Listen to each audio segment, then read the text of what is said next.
2 episodes ago, I built an Arduino speed matching aid for speed matching your locomotives. Last week, I installed DCC in 2 new Scale Trains Operator Series GEVOs.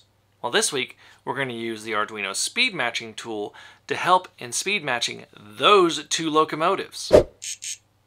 I bought these 2 locomotives with every intention of making them into a matched pair, and the Arduino tool did a great job helping with this, and I'm going to show you exactly how I did it right now. The first thing that we need to do is establish which locomotive is the slower of the 2.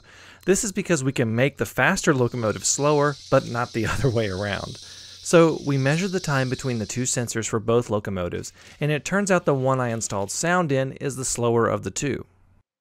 We will be using JMRI and the basic speed control tab to adjust our locomotives. I've done videos on building a programming track and using JMRI, and I will link those at the end of this video. Since we started off testing the max speed, we will adjust the highest value down on the non-sound locomotive from its maximum value of 255, and let the mid value be halfway to start out. We then write this to the locomotive by clicking Write Full Sheet.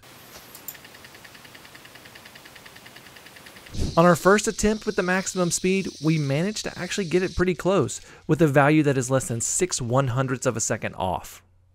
This means we only need to adjust our high value down just a bit.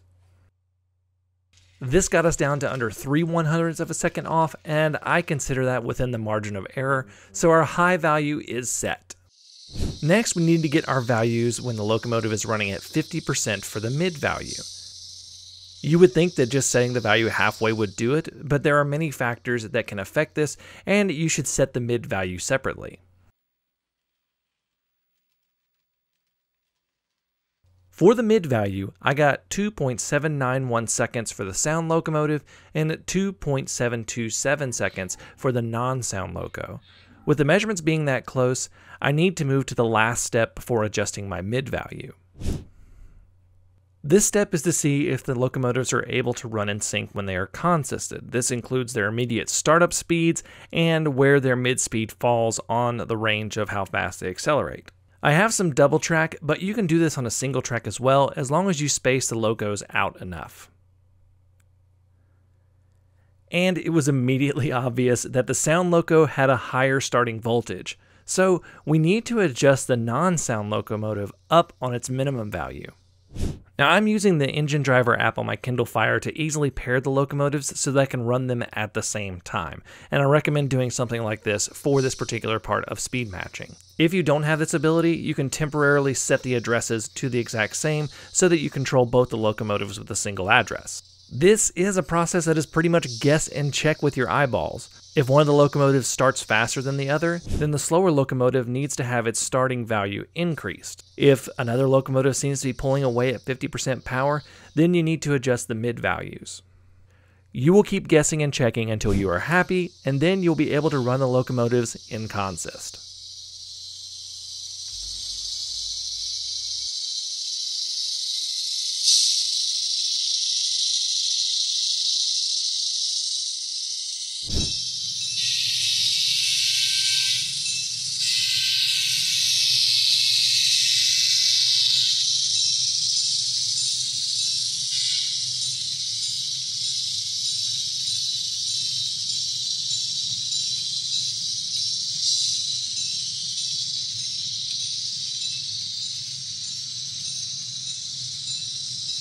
This is a great little technique to get you started in speed matching. If you want to match some really low speed stuff and not just mainline locomotives like this, if you want to match like a pair that's going to be doing some switching, I do recommend using the bigger speed table. It's going to take longer, but you really want that so you can get that really precise match for those low speed movements. Thank you all so much for watching. Until next time, I'm Jimmy from the DIY and Digital. Stay safe, be kind, and happy railroading.